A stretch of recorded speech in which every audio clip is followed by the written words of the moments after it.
que todos oigan que tú eres vida, la esperanza, perfecta gracia que me ha rescatado. Tú eres vida, la esperanza, perfecta gracia que me ha rescatado. Ya no vivo yo, Cristo vive en mí, barro quiero ser, y en tus manos ya no vivo yo, Cristo vive en mí, barro quiero ser, en tus manos de gloria en gloria te veo, Dios, de gloria en gloria, transformado soy por tu Espíritu.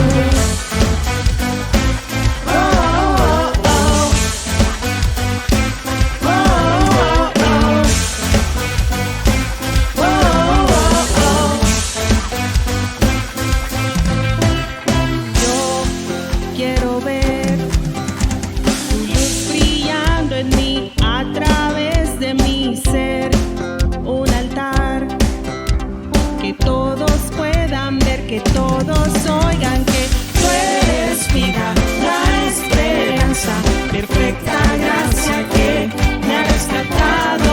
Tú eres vida, la esperanza, perfecta gracia que me ha rescatado. Ya no vivo yo, Cristo vive en mí, barro quiero ser, en tus manos ya no vivo yo, Cristo vive en mí, barro quiero ser, en tus manos de gloria en gloria te veo, Dios, de gloria en gloria, transformado soy por tu Espíritu. Oh, oh, oh, oh. Oh, oh, oh. Oh, oh, oh. De gloria en gloria te veo, Dios, de gloria en gloria te veo, Dios, de gloria en gloria te veo, Dios, de gloria en gloria te veo, Dios.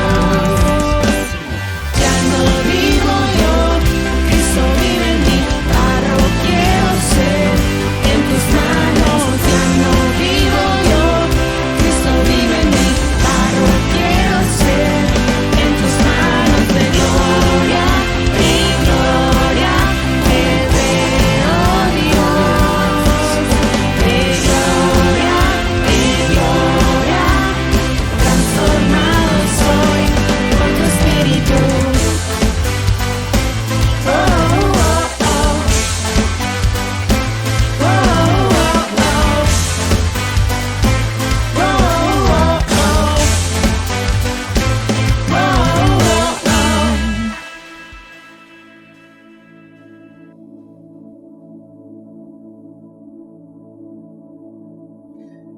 Hola familia, la semana pasada iniciamos con el estudio del Salmo 118 y hemos conocido algunas características propias de esta escritura.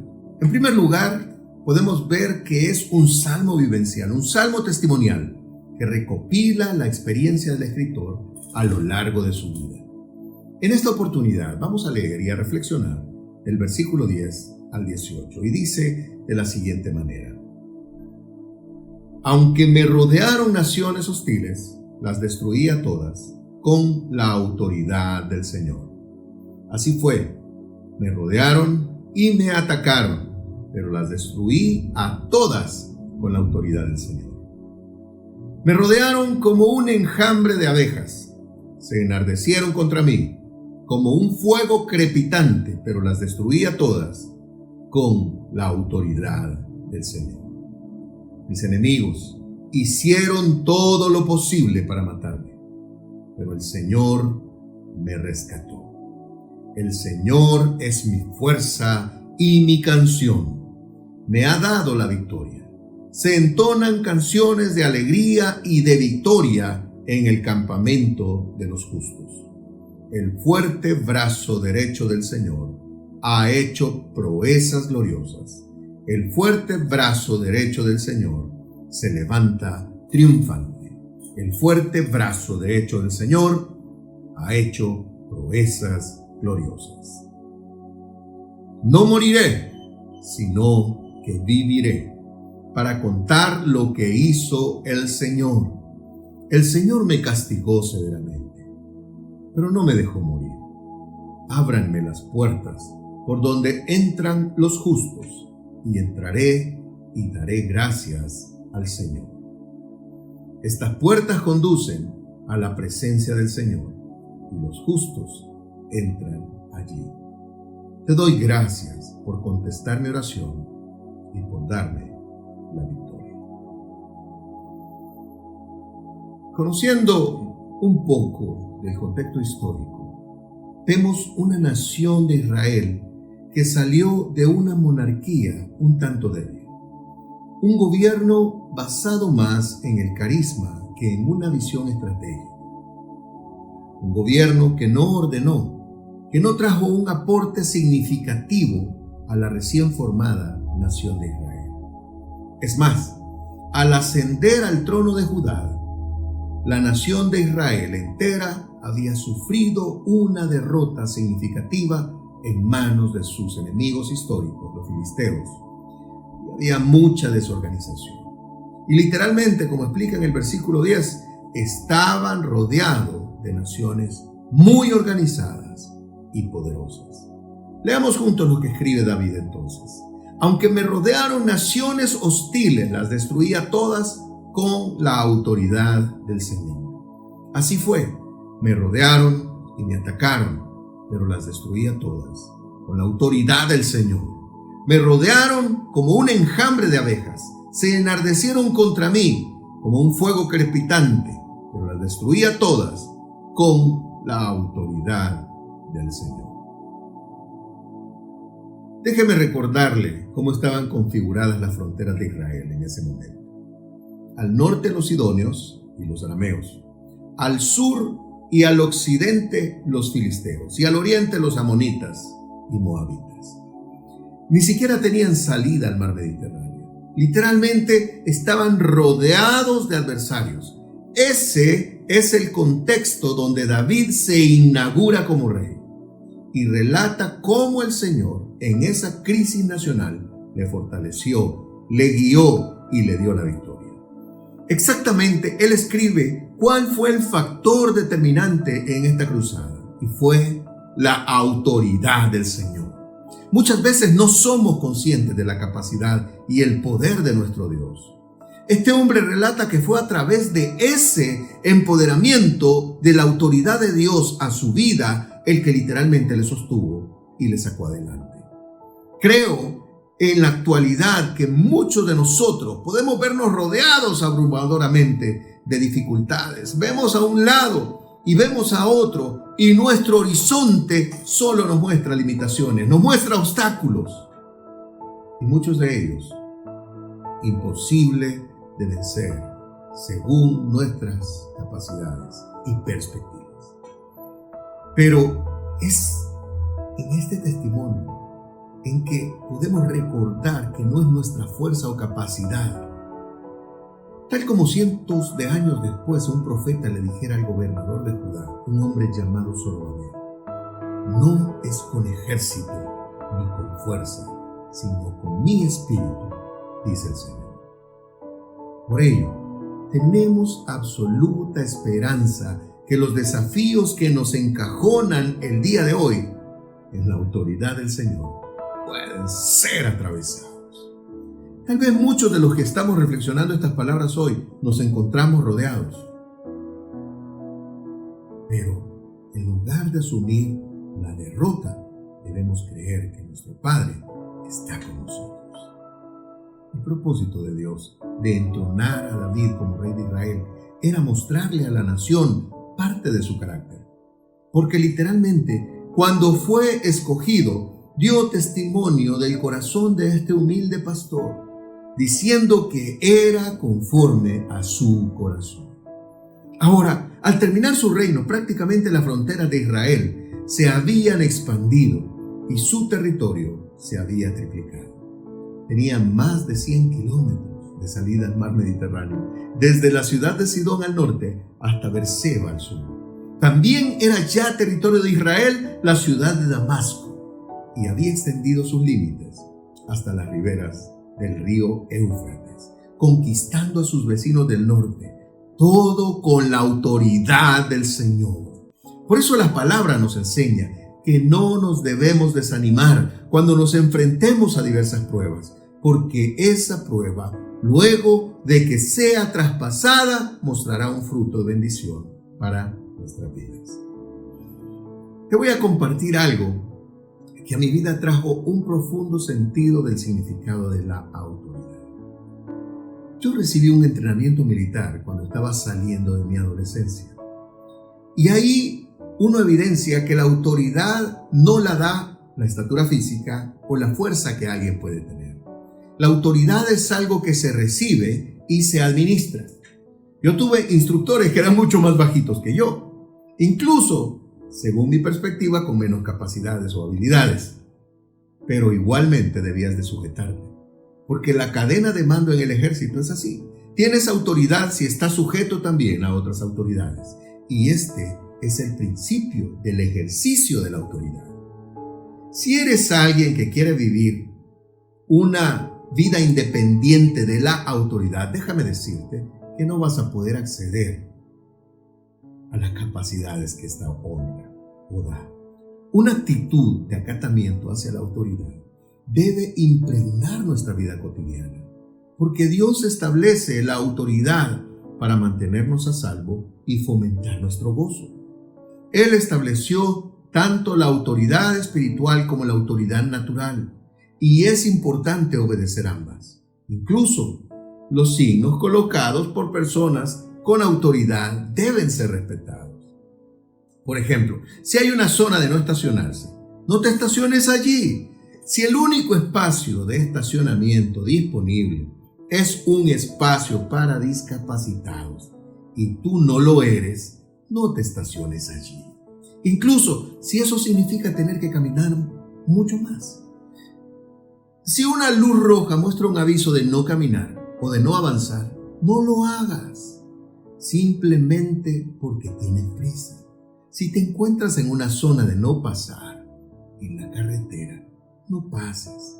Puede ser que estés pensando en este momento, bueno, y esas cosas no pueden marcar ninguna diferencia en cuanto a alcanzar victoria se refiere. Todas esas cosas pueden parecerte pequeñas. Y puedes creer, tengo problemas grandes que necesitan respuestas igualmente grandes. Todos mantendremos nuestros grandes problemas hasta que aprendamos que nuestras elecciones del día a día, aparentemente pequeñas, para respetar la autoridad o no, tienen un gran impacto en nuestra vida. Comportamientos similares a los que acabo de describir reflejan una actitud irrespetuosa hacia la autoridad. Y eso, mis amados hermanos, obstaculiza nuestra capacidad de escuchar la voz de Dios.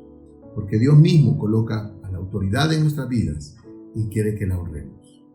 Lo honramos a Él cuando honramos la autoridad que nos rodea. Vamos a leer ahora el versículo 13. Mis enemigos hicieron todo lo posible para matarme, pero el Señor me rescató. El Señor es mi fuerza y mi canción. Me ha dado la victoria. El rey David habla de que sus adversarios hicieron todo lo que estaba a su alcance para destruirlo. No estamos hablando de adversarios pasivos, eran adversarios realmente activos, esperando una mínima oportunidad para acabar con la nación. Cuando vemos este tipo de accionar de un enemigo, muchas veces nuestro corazón puede caer en un temor que resulta paralizante, en el cual incluso podríamos llegar a pensar que es mejor darnos por vencidos. La agresividad de este tipo de adversario nos recuerda las palabras de Cristo que nos dicen literalmente que Satanás, el diablo, vino para matar, para hurtar y para destruir. Esto nos debe dar una idea de lo que está en juego para nuestras vidas y la de nuestras familias. Él está esperando una pequeña oportunidad para cumplir su trabajo. Y debemos reconocer que es poderoso. Debemos reconocer que tiene recursos. Debemos reconocer que incluso la sociedad misma se configura cada vez más y se alinea respecto a sus planes. Usted lo puede ver fácilmente en las noticias, cómo nación tras nación van aprobando incluso leyes que son contrarias a nuestras prácticas y fe cristiana. El aborto ha sido proclamado como un derecho de la mujer sobre su cuerpo, sin importar el derecho a la vida del inocente que crece en su vientre. Y como este ejemplo, tenemos muchísimos más, en los cuales Satanás mismo hace sentir literalmente su desprecio por la humanidad, y el mundo entero está ajeno a este propósito. Es más, lo celebra como una victoria. Pocos nos vamos a dar cuenta, y muchos menos vamos a esforzarnos por hacer algo significativo en contra de esta estrategia demoníaca. Pero si algo debes estar convencido es que Satanás no está jugando contigo. Su propósito final es destruirte, a ti y a los que más amas. Por ello, debemos retomar estas palabras llenas de esperanza. Dios había salvado de sus agresivos adversarios al reino de Israel bajo el liderazgo de David. Por eso, Dios es nuestra fuerza, Él es nuestra esperanza, y Jesús mismo a sus discípulos, antes de ser arrebatado al cielo: en el mundo van a encontrar aflicciones, pero confíen, porque yo he vencido al mundo. Veamos ahora el versículo 15. Se entonan canciones de alegría y de victoria en el campamento de los justos. El fuerte brazo derecho del Señor ha hecho proezas gloriosas. El fuerte brazo derecho del Señor se levanta triunfante. El fuerte brazo derecho del Señor ha hecho proezas gloriosas. Creo que no hay alegría que se compare al sentido de triunfo. Terminar una carrera, ganar una competición, terminar tu bachillerato, establecer una empresa. Es más, hay ciudades y países enteros que celebran cuando su equipo local alcanza un campeonato. Ahora, imagínese vencer una enfermedad mortal. ¿Cuánta alegría hay en todas estas victorias? Ahora, también póngase en el lugar de la nación de Israel. Lastimosamente, las victorias de sus adversarios podrían acabar no solo en el despojo de sus bienes, sino también en su exterminio. ¿Cuánto alivio les supondría a ellos derrotar a sus enemigos? ¿Cuánto sentido de esperanza les llevaría? Todos, de alguna manera, esperamos triunfar sobre algo.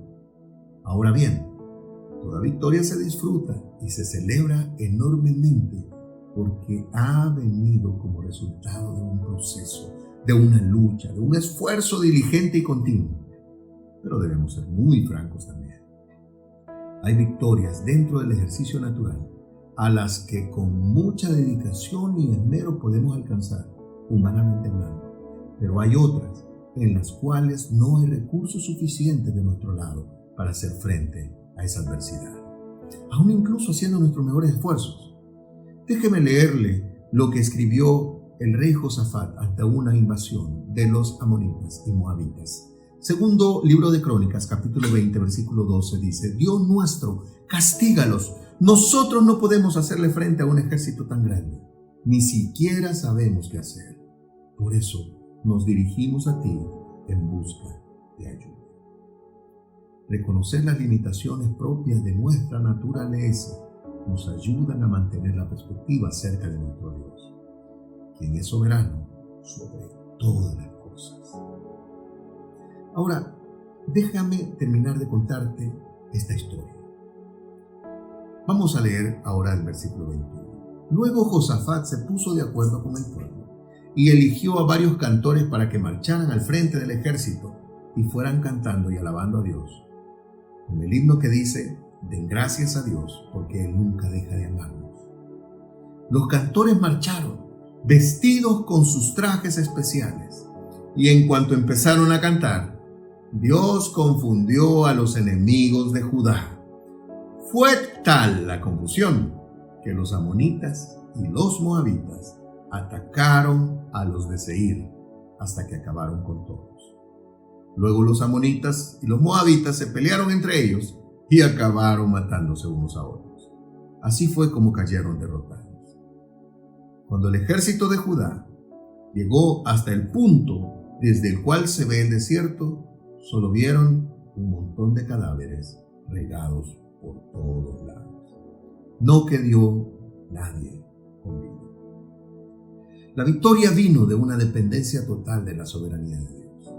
Y esa confianza nos debe impulsar todos los días frente a nuestros desafíos y procesos, que Él está con nosotros y ha prometido que no nos dejará ni nos desamparará.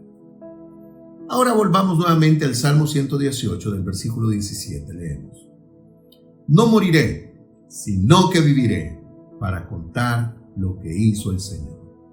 El Señor me castigó severamente, pero no me dejó morir. Qué increíble convicción la que David tenía. Él sabía quién era Dios y el alcance de su amor. El propósito de Dios de permitir cualquier prueba en nuestra vida no va en el mero sentido de un desquite o un sentido de revancha y castigo por un pecado cometido, aunque, debemos admitirlo, sería bien merecido, sino que va en un sentido de mostrar misericordia para aquel que arrepentido se vuelve al Padre. ¡Qué esperanza más alentadora! ¡Qué declaración más poderosa! ¡No moriré! ¿Qué pasará entonces? ¿Voy a ceder al susurro del miedo y voy a renunciar a la prueba y con ello voy a renunciar a toda esperanza? Hay vida en mí. Todavía no moriré. El vigor retomará, quitará mi debilidad. Viviré, el Señor vive y yo también. Mi boca será abierta otra vez. Contaré las obras del Señor y hablaré del desafío presente como otro caso de fidelidad de las obras maravillosas y del amor del Señor mi Dios. Aquellos que quieren tomar las medidas de nuestro ataúd, es mejor que esperen, pues aunque nos castigó, no nos entregó a la muerte. Gloria sea dada a su nombre por siempre. Somos inmortales hasta que nuestra obra sea completada. Mientras el Señor nos lo permita, ningún enemigo podrá encerrarme. Y para concluir, vamos a leer el versículo 19.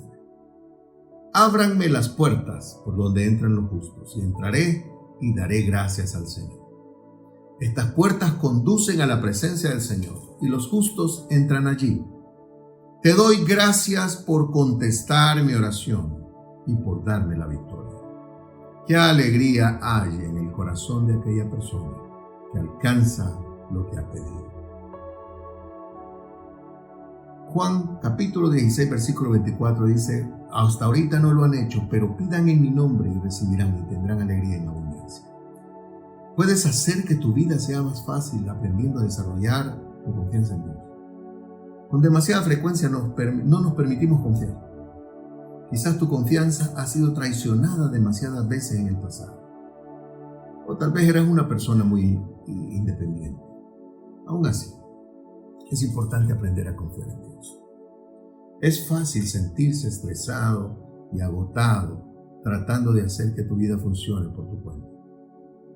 Pero eso nunca funciona. Y el plan de Dios siempre es mejor que el tuyo. La persona que confía en Dios sabe que su camino es el mejor.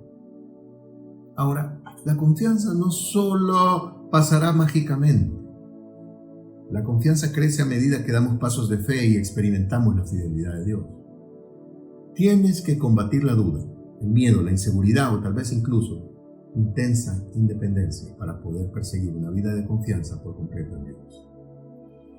Cuando hagas eso, no tendrás que luchar tanto para hacer que tu vida funcione. Confiar en Dios trae un descanso sobrenatural a nuestras almas. nos permite vivir simple y libremente de la manera que Él quiere que vivamos. Entonces, incluso cuando no tenga sentido, confía en Él y experimenta su libertad y descansa. Muchas bendiciones para tu vida. Este tiempo de reflexión ha concluido y su propósito es enseñarnos a vivir una vida disciplinada y exitosa, pero sobre todo que conozcas a quien te creó, te cuida y te ama a tal punto que fue capaz de dar su vida por ti. Si hoy deseas entregar tu vida a Cristo, haz esta sencilla oración con fe. Padre Celestial, me arrepiento de mis pecados y de vivir lejos de ti. Ven a mi vida. Te la entrego sin reservas. Hazme una nueva persona y ayúdame a vivir para tu gloria. En el nombre de Jesús, amén. Si has hecho tuya esta oración o quieres más información acerca de tu decisión, escríbenos a info@puertadesperanza.org.sb. Será un gusto saber de ti.